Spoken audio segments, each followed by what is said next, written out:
আসসালামু আলাইকুম everyone, welcome to my channel. আজকে আমি আপনাদের জন্য নিয়ে আসছি খুবই মজাদার সুস্বাদু তালমালাই।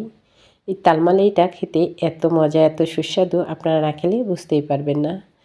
বানানো খুবই সহজ, দেখে নিন প্রস্তুত প্রণালী। তালমালাইটা তৈরি করার জন্য এখানে আমি প্রথমে একটি ডো তৈরি করে নিব। আর ডোটা আমি লিকুইড দুধ দিয়ে করব, এজন্য আমি এখানে হাফ কেজি দুধ দিয়েছি। দুধটাকে আমি একটু জাল করে নিচ্ছি। দিয়ে দিচ্ছি সামান্য একটু লবণ। লবণটা দিয়ে আবারও একটু নেড়েচেড়ে নিচ্ছি। আর দুধটা বলক চলে আসছে দেখুন। এ পর্যায়ে আমি দিয়ে দিচ্ছি চালের গুঁড়ো। এখানে আমি 1 কাপ চালের গুঁড়ো দিয়ে দিচ্ছি। আর দিয়ে দিচ্ছি হাফ কাপ ময়দা। দিয়ে এখন আমি এটাকে কিছুক্ষণ ঢাকনা দিয়ে ঢেকে রেখে দিব। যেহেতু আমি শুকনো চালের গুঁড়ো ব্যবহার করেছি, যাতে দুধের গরম ভাপে চালের গুঁড়োটা সুন্দর মতো সিদ্ধ হয়ে যায়।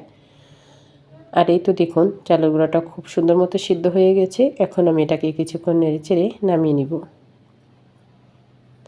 এখন তালমালাই তৈরি করার জন্য আমি এখানে একটা পুর তৈরি করে নিব। পুরটা তৈরি করার জন্য এখানে আমি নিয়ে নিচ্ছি তালটাকে আমি জাল করে একদম ঘন করে নিব।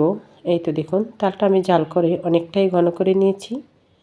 এ পর্যায়ে আমি দিয়ে দিচ্ছি নারকেল কোড়া। নারকেল কোড়াটা দিয়ে আমি তালটাকে একটু নেড়েচেড়ে নিচ্ছি। নেড়েচেড়ে নিয়ে এখন আমি এটাতে দিয়ে দিব চিনি। দিয়ে দিচ্ছি সামান্য একটু লবণ, দিয়ে দিচ্ছি 2 টেবিল চামচ চিনি।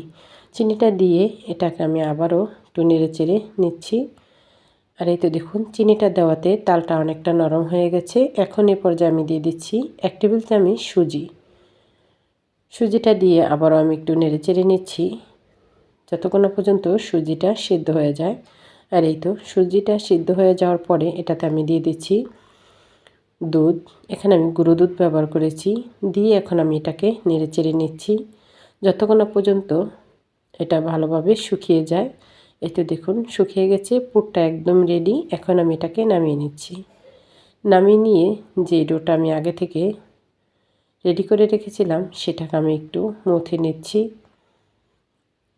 এই ডোটা একটু নরম থাকবে, তালমালাইটা তৈরি করার জন্য ডোটা একটু নরম হলেই বেশি ভালো হয়। আমি কাইটা ভালোভাবে মথে নিয়ে এখন আমি তালমালাইগুলো তৈরি করে নিব। আমি এরকম ছোট ছোট লিচি কেটে নিয়েছি। লিচি কেটে নিয়ে এটাকে হাত দিয়ে এভাবে আমি চ্যাপ্টা করে নিয়েছি। নিয়ে এখন এই পুরটা আমি এটার ভিতরে দিয়ে দিচ্ছি। তো দেখুন দিয়ে আমি 4-5টা হাত দিয়ে এভাবে মুখটা বন্ধ করে দিচ্ছি। এতে দেখুন এভাবে বন্ধ করে দিয়ে এখন আমি হাত দিয়ে এভাবে ঘুরিয়ে নিব, যাতে এটা সুন্দরভাবে গোল গোল হয়ে যায়। আর এই তো দেখুন এভাবে আমি সবগুলো তালমালাই তৈরি করে নিব। তালমালাইগুলোকে তৈরি করে নিয়ে এখন আমি চুলায় দিয়ে দিচ্ছি লিকুইড দুধ। এখানে আমি 1 কেজি দুধ দিয়েছি। দুধটাকে আমি একটু জাল করে আরও একটু ঘন করে নিচ্ছি। দুধটা যখন বলক চলে আসবে আর অনেকটা শুকিয়ে যাবে, এ পর্যায়ে আমি দিয়ে দিব এলাচ। ফ্লেভারের জন্য এখানে আমি 4টি এলাচ দিয়েছি। দিয়ে একটু নেড়েচেড়ে নিয়ে এখন আমি দিয়ে দিচ্ছি চিনি। এখানে আমি 3 টেবিল চামচ চিনি দিয়েছি। চিনিটা আপনাদের স্বাদ অনুযায়ী দিয়ে নেবেন, যে যেরকম মিষ্টি খেতে পছন্দ করেন। চিনিটা দিয়ে আবারও আমি কিছুক্ষণ নেড়েচেড়ে নিচ্ছি। এ পর্যায়ে আমি দিয়ে দিচ্ছি গুঁড়ো দুধ, যাতে দুধটা আরও ঘন হয়ে যায়। যেহেতু আমি তালমালাই তৈরি করব, মালাইটা একটু ঘন হলেই বেশি ভালো হয়। এখানে আমি দিয়ে দিচ্ছি স্বাদ মতন একটু লবণ, সামান্য। মিষ্টিতে আমি একটু লবণ খেতে পছন্দ করি। যারা লবণ খেতে পছন্দ করেন না তারা স্কিপ করতে পারেন। আমার কাছে মনে হয় মিষ্টিতে একটু লবণ দিলে স্বাদটা আরও দ্বিগুণ বেড়ে যায়। এখন এ পর্যায়ে আমি দিয়ে দিচ্ছি যে তালমালাইগুলো আমি রেডি করে রেখেছিলাম সেইগুলো দিয়ে দিচ্ছি। দিয়ে এই তো দেখুন বলক চলে আসছে। এখন এভাবে আমি আলতো করে একটু নেড়ে দিচ্ছি।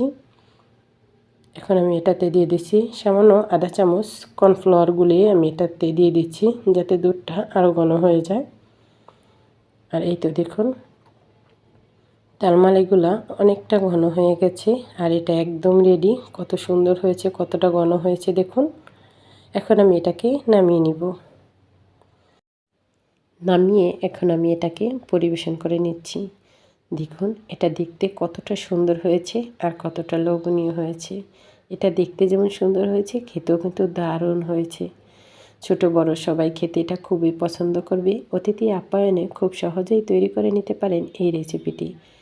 দেখুন আমি একটু কেটে দেখাচ্ছি এটা কতটা লোভনীয় হয়েছে। আপনারা একবার হলো এই রেসিপিটি বাসায় তৈরি করবেন। সবাই ভালো থাকবেন। আল্লাহ হাফেজ সবাইকে।